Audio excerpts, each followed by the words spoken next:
Please welcome, of course, Steve Burns. You're right there. I got a microphone and everything. You can do better than that.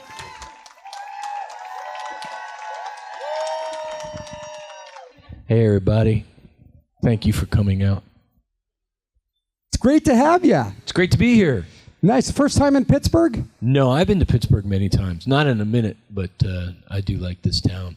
Is almost everybody here from Pittsburgh? The Pittsburghies? A little bit. Right on, right on, right on. So, do you mind if I got a couple questions for you before we go to the audience? What's your name, man? My name's Mike. Steve. Nice to meet you. Nice to meet you. How you doing? Really well. Really well. All right. Ask away. Okay, what was the audition process like for Blue's Clues, and how prepared were you for it? Not prepared at all. And it was like one of my first auditions when I first moved to New York. And I had moved to New York City. I was like 21 years old. I was just like a little kid, you know.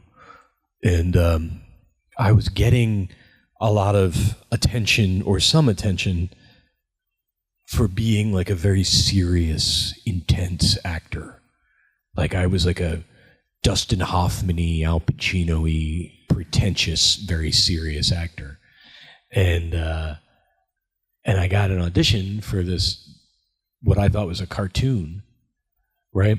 And I thought it was to be the voice of a cartoon. And I didn't know that it was to be on the show. And so I went to the audition, and there was a camera in the room. And I was like, oh, I better do stuff. And it was written like a game show, right? Kind of like a which one is the triangle? Oh, you guessed it. Good job. But I was like, oh, no way. I'm going to act the hell out of this, you know? So I made it this like really intensely personal thing. Like, it's funny. Like if the camera was here and I'm at the audition, and if this was too close to the camera, I was like here. And I was like, which one is the triangle? Do you know? Like I was like way up in the lens, and made it just like this really like intense thing. And I remember looking at Angela Santamero, who created Blue's Clues. She was in the room, and she was like, oh. And then eventually I got what they call a callback, right? They were like, we liked what you did, but it was weird. And do you own a clean shirt? And so I thought it was cool, though. I was like, I don't know if I would have gone to that audition if I had known that it was to be on a children's television show, because I would have thought, I can't do that. You know, I'm not a teacher. I'm not a child development specialist. I'm not Mr. Rogers. I'm just an actor. You know, I don't know if I would have gone. But when I remember at the audition thinking, I like that part. Like, I like the thing where I talk to the camera. I get that. I know what to do there. I remember thinking that, you know. And so they called me back, and I learned later that the people who wrote and created Blue's Clues were sold on me. They were like, the weird guy. We want the weird guy. But Nickelodeon was like, we don't like the weird guy. They wanted someone conventionally handsome. I was like, what? Oh, you know, they wanted like a heartthrobby Boy Next Door kind of thing, which kind of makes sense, I guess. But so it was down to me and just a couple other people for the gig. And what they did was they recorded me, and then they recorded us all, and they showed the tapes to children. And you know, when like Heartthrob Guy did it, he was like, hey, which one's the triangle?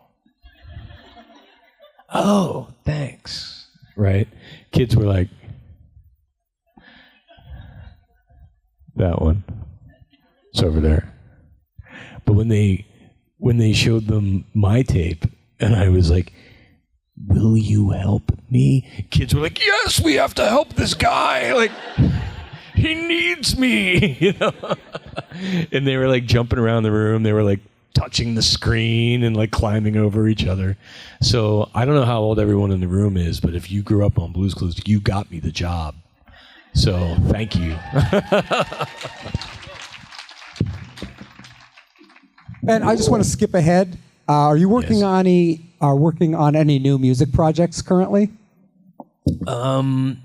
Not like I used to. I used to write a lot more music than I do now. I still play every day, and I'm still very musical. But I haven't been writing songs. I'm working on a preschool children's television show that's about music. It's all music. I'm excited about that. So music is still a big part of what I do, but I wouldn't consider myself a musician in any way. You know, I know some very good musicians, but I'm not one of them. Well, you guys got some questions? Let's make it happen. Starting right down here. Wonderful to have you with us, I Steve. just met you 4 minutes ago. Yes, you did. How have sure you been? Did. You sure did. Well, Merry Christmas, Steve. Thank you. I want to thank you for being a part of Blue's Clues. It was a huge part of my childhood growing up. Thank you for being a part of my 20s. You're welcome. You're very welcome. So my biggest question for you is, what were your favorite moments and episodes to do for Blue's Clues, along with working with guest stars on the show like Marlee Matlin as the librarian? Well, that's certainly one of them. Marlee Matlin was so cool. Just so cool. And funny and irreverent and awesome. It was so great. If it were up to me, she'd have been the co-host of that show. That was a highlight for sure. But in terms of favorite episodes, I can't say that I really have one. You know, I mean, I have favorite moments from the show. I definitely liked it whenever I got to go to outer space. That was good. I liked the sock puppet. Oh my God, guys, don't look, but there's an Imperial Stormtrooper back there. Bum, bum, bum, bum, bum, bum. He's gone. He's gone. He's gone. We're cool. We're cool. He totally stalked by the door. Like, these are not the droids. They're not here. Anyway, there he is. See, I'm not wrong. That's scary. That's menacing. I liked it anytime I got to play with the sock puppet was good. But my real favorite moments of Blue's Clues are recent. Getting to hang out. The guy, Donovan Patton, the guy who plays Joe, who replaced me, he and I are really good friends. And I adore that dude. And anytime I get to do anything with him, it's awesome. And anytime the two of us get to do stuff with the new guy, it's even more awesome. That's such a joy for me, is being involved still with the show, because I don't have any responsibilities. I get to just show up and be like, I'm just going to goof off. This is my house. You know what I mean? Y'all are just living in it, but my dog, my house, y'all have fun. I'm going to eat a cookie in the chair, you know? So my real favorite moments really are recent. Right down here. Hi, yes. I'm a much older fan. I started watching Blue's Clues when I was grown. Mm-hmm. But I do want to say thank you. I'm not much of a question as much as a statement I got to you. Mm-hmm. Just recently, I'd say maybe last year or so, you did a video that you can find like on TikTok and everywhere else. Yeah, last summer. Where when you addressed the fans. Yeah. And I'm safe to say, as a grown adult, that made me emotional. And I want to just say thank you. Oh, thank you. Thank you for saying that. It made me emotional, too. So I'm glad. I'm glad that we were able to still have a conversation in some way, you know. So it was as much for me as it was for you. So thank you, too. And right next to him. I got a question. What was it like working with your fellas? With who? With your fellas, your best friends. Oh, with who? Your best friends. You mean with your best friends? Oh, the guy who plays Joe? Yeah. Oh, well, we weren't best friends until we started working together, and then we were like. I I was very professional, right? I was never late ever, and I knew my lines, and I was super, almost obsessively professional until I met Joe. And then everything fell apart, and we were terrible. It was awful, but it was so much fun. So it was fun, it's really fun. And part of it is that there's only a couple people there's only 3 guys in the world who understand what it is to do that job, and so we share something cool. So, yeah. Question right down here. I was going to say, you better get to the other side of the room here. They've all been through this little tiny part here. I love Blues Clues, but when I was in college, one of my friends told me about an album called Songs for Dust Mites. Yeah. And so when I knew I was going to see you, I went into the storage room and I found my CD. I forgot to bring it. I'll bring it tomorrow for you to sign. But I was reading it and I was thinking about this was an era of liner notes and stories and pictures. So I was curious about what you remember about the process of making the album cover and all the stuff in the album outside of the music. Well, I had never intended to make an album. I was just writing music in my bedroom, and I knew a guy who knew a guy who knew the guys who produced my favorite band, and so I sent them that CD of just some songs I wrote, and he was like, "These don't suck. I thought they would." And he said, "Do you want to work on them?" So I went to go work on them with that producer, and then my favorite band was there, the band called the Flaming Lips. They're really good friends of mine. And I met them, and we became buddies. And then, so we made a record. They were like, "Hey, we've got 2 weeks. You want to make a record?" And I was like, "Yes." So everything happened really, really fast. So I remember having to make that album art. My friends and I made that album art on a clamshell Macintosh, and we did it in one night. We stayed up all night and did that. So it was as down and dirty and cheap as it gets. There's a question way on that side of the room. We've got one over here. Oh, hey.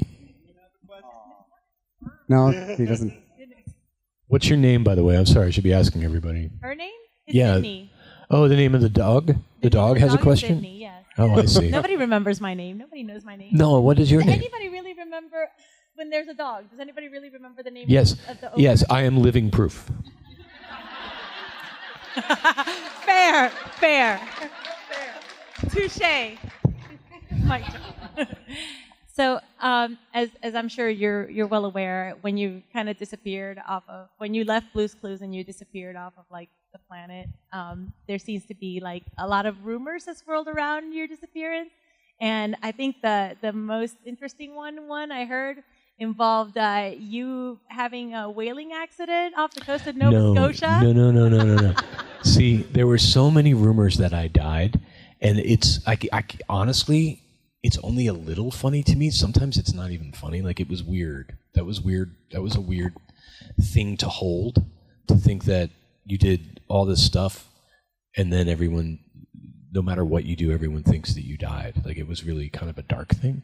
But no matter what I did, I couldn't get rid of the rumors. So I started to start my own. And one of them was, I told everyone for 2 years, I was like, "No, man, that guy died in a whaling accident in Nova Scotia." Basically, and then I would complete it. I'd flesh it out. It was just the story of Moby Dick. All right, we've got a real good one for you Far here. side of Why the don't room. you stand up? There you go. Careful. Hi, Quinn. Question is, what is your This is my friend favorite Quinn. song No, you did made?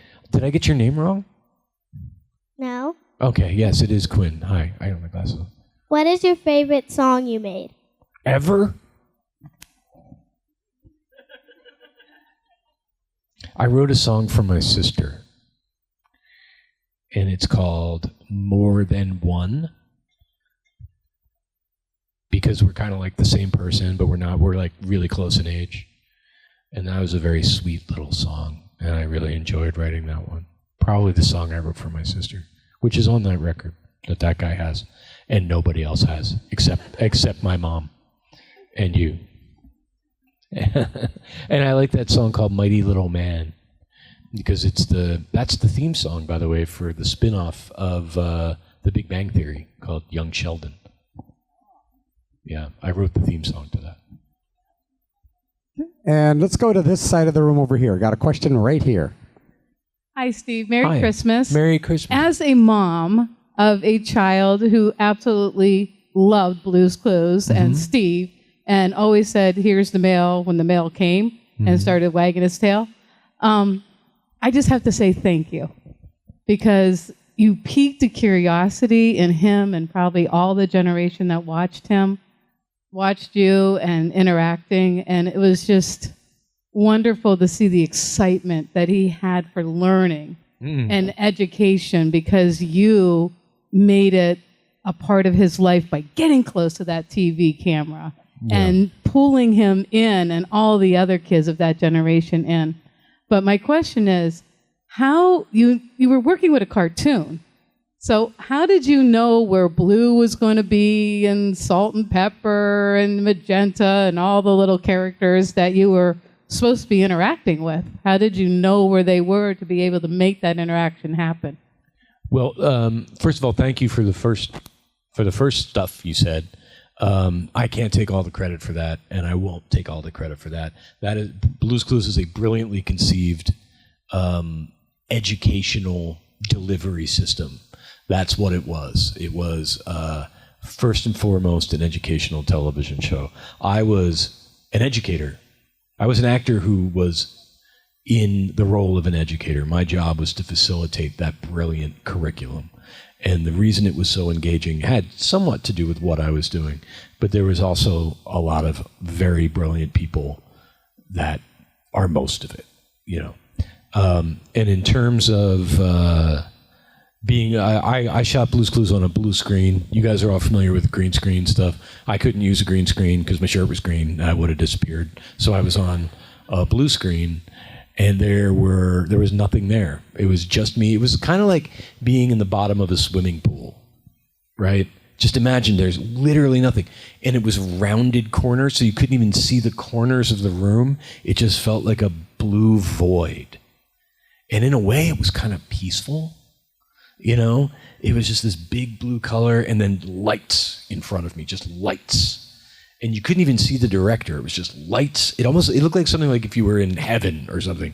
It was like this big blue void and then just blinding lights. And the only thing I could see every day was the camera. So Blue's Clues felt to me like a very tiny thing. It felt like this very small, little personal relationship.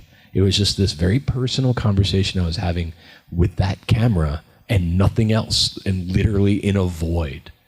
And seeing the characters was really hard. At first, we didn't really have like TV directors. We just had animators who would sit on set and they would look at what I was doing and they would say, "Hey, Steve, can you move your y-axis 14 degrees? And then can you," and I'm like, "Dude, no, I can't. I don't even know what you're saying," you know? And I would run up to the camera and I'd be like, "Hey," and if I was here, it was right. And if I was here, it was wrong. You know, and I was like, this is insanely hard. And it took us forever. For the first season was brutal for all of us, not just for me. But then eventually we just became really ninja about it. We just got super good. And what's interesting is if this is Mr. Salt, right?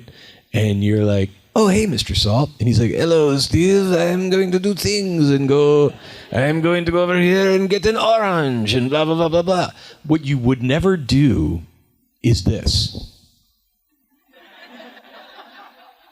Right? And if I did that on Blue's Clues, if I went, "Hi, Mr. Salt, how are you?" Blah, blah, blah, blah, blah. It would look really fake.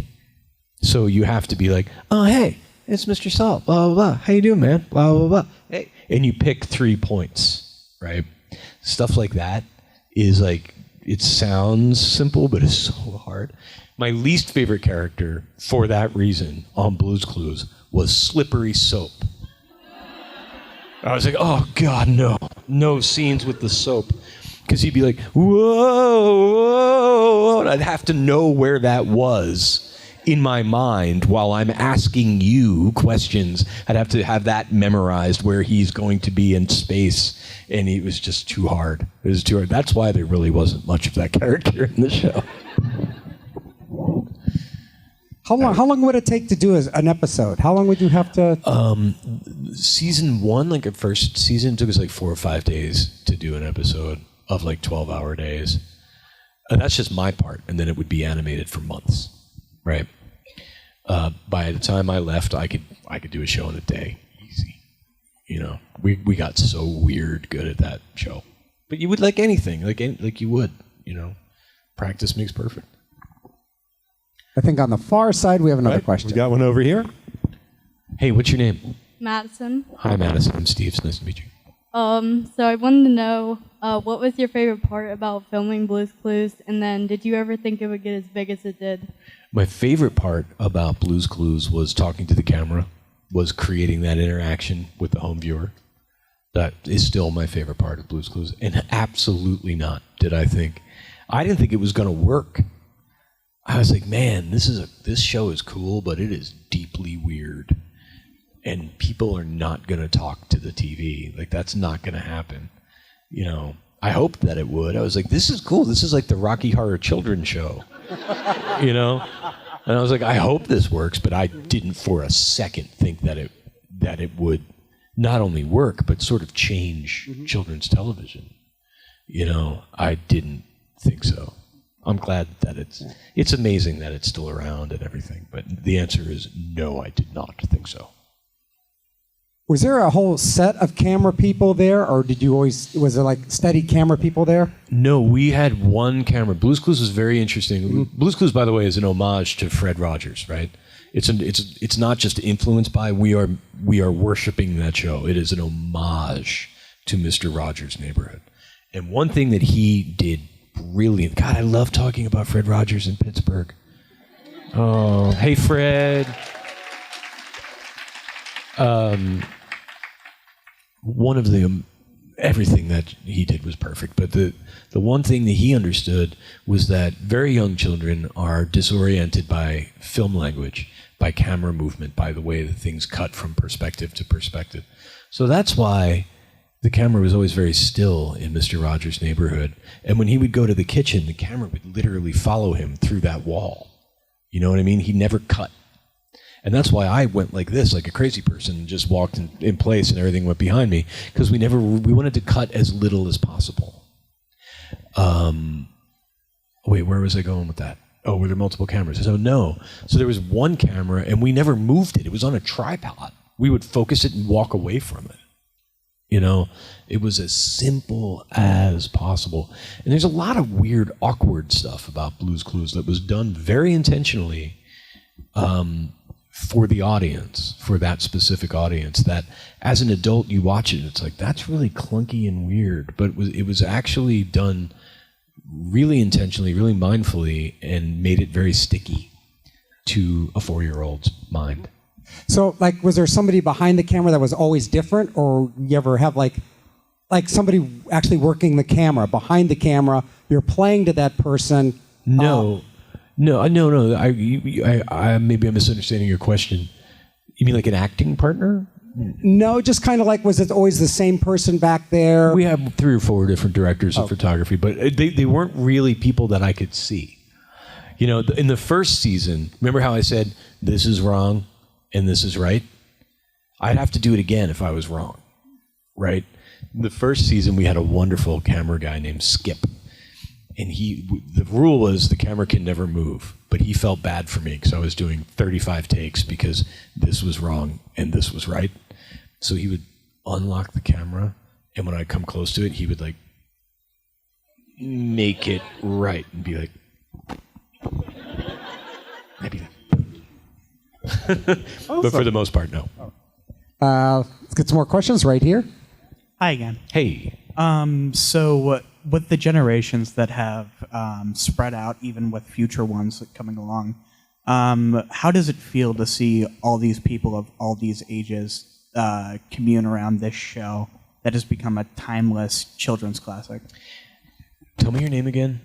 Baxter. Baxter. Hey, man. How you been? Good. It's been 20 minutes since I've met all of you. Great. That's the weirdest part of it, you know. And if you want the real answer, it's difficult for me to internalize that. You know, when I think of what we call an evergreen children's television show, you think of the ones that have been around forever and that have been meaningful to multiple generations. And when I think of that, I think of Sesame Street. And I think of Mr. Rogers' Neighborhood, Reading Rainbow. I think of these these kind of children's television shows approach the sacred. You know what I mean? Like they really are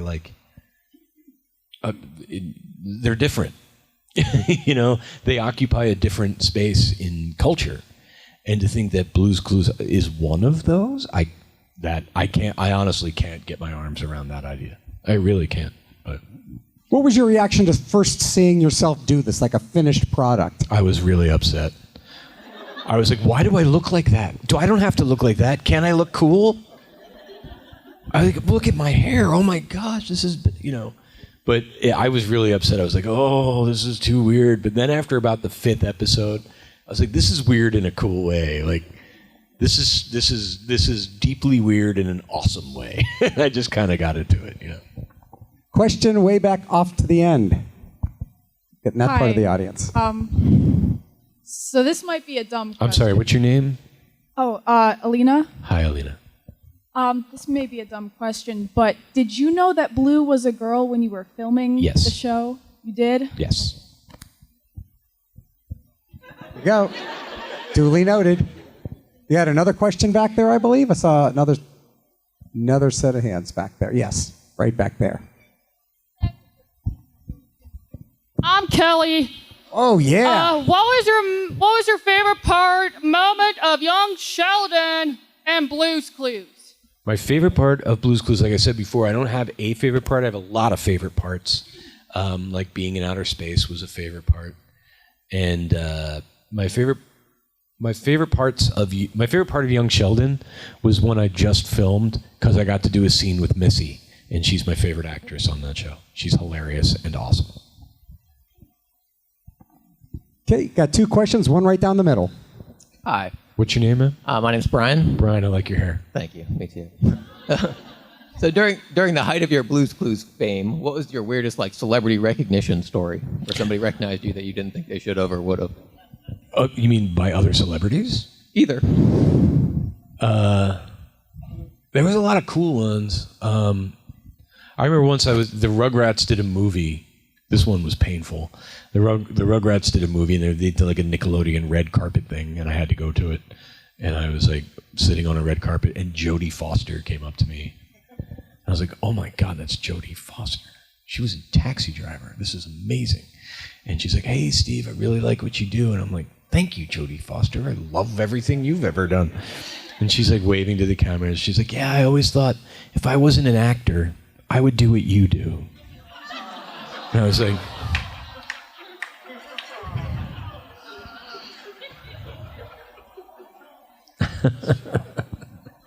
it's a true story. It still hurts.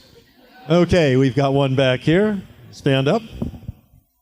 Hi, my name is Sadie. Hi. So I have a question. When you would go out in public, did kids bombard you and be like, "This is Steve from Blue's Clues"? Nope.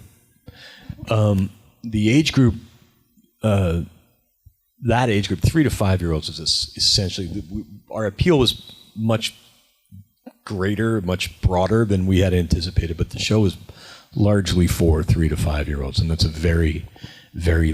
There's some child development specialists in the audience. I met some pre-K people around here, but that's a very literal age group. And without the striped shirt, and without that environment, I would get into arguments with 3-year-olds. You know, I'd be like, yeah, no, really, and they'd be like, uh-huh. I'd be like, no, why would I lie about that? You know, I really am. But if literally anyone had the green striped shirt on, that person would be bombarded as Steve. You see what I mean? If that makes sense. So. Did they have you do any personal appearances? They tried. I did of course. You know, and I did a lot of stuff. We did a lot of stuff for charity and for children's organizations. and stuff like that. But again, the personal appearances were always difficult with Blue's Clues because they really, to take Steve out of that environment is a little dissatisfying for the 3-year-old who's immediately like, where is the dog? Can you jump into this book for me? So it was, there was always a tricky way to do that. Got time for a couple more questions? Yep, we've got one right here. Hi, my name's Jordan. Hi, Jordan. First, I just wanted to start by saying thank you for for everything that you did with Blue's Clues. I think that few children's shows did what you guys were able to do, and it was just really special getting to grow up with that. So I just wanted to say thank you for that.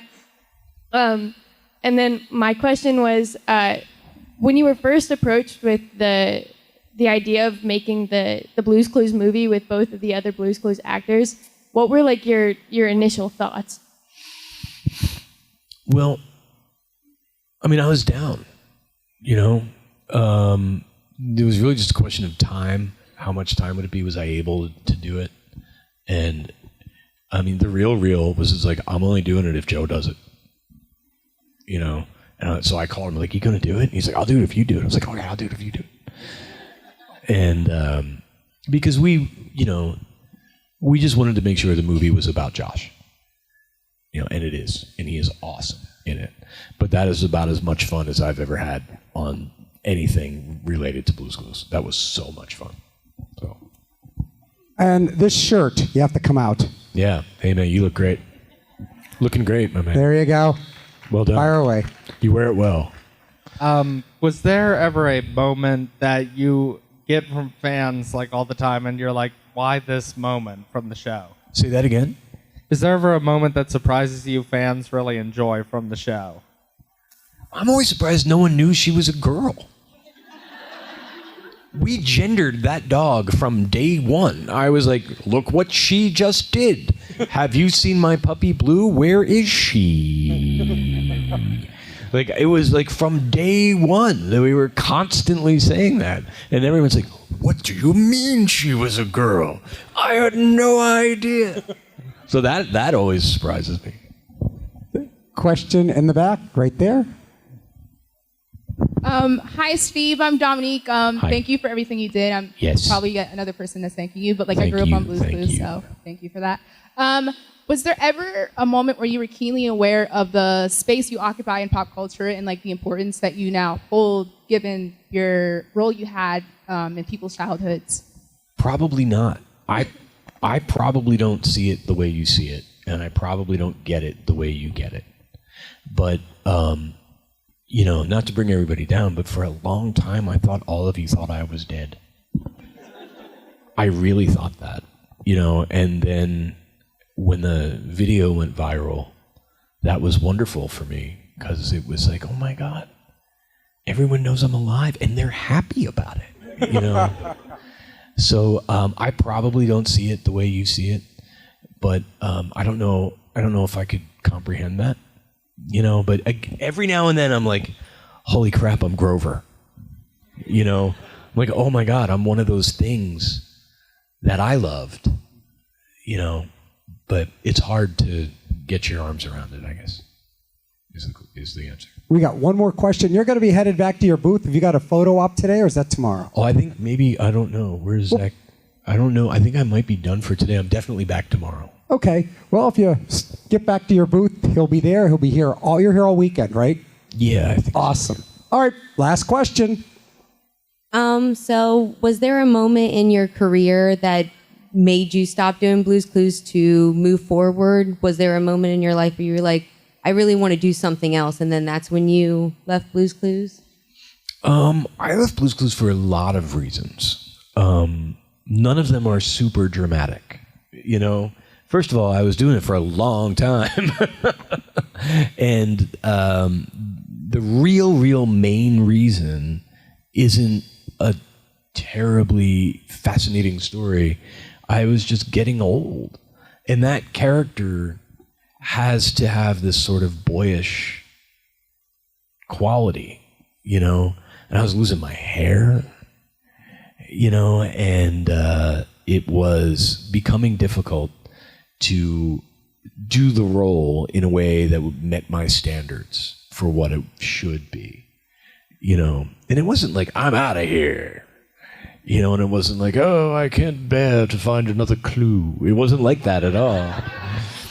It was just like, I think, and I would talk to them about it, be like, you think this is the last season? They'd be like, man, you should stick around. I was like, and like, we just decided like maybe we should look for another guy, and I stuck around and I helped find him, and I was always involved. So to me, it didn't seem so much like I left as much as I just wasn't on it anymore, if that makes sense. Well, thank you so much for doing this. Everybody. Steve Burns, everybody. You know what to do. Thank you so Blues much, Clues guys, for coming out. I really appreciate it. And have a wonderful Comic-Con, everybody. Give it up, Steve Burns.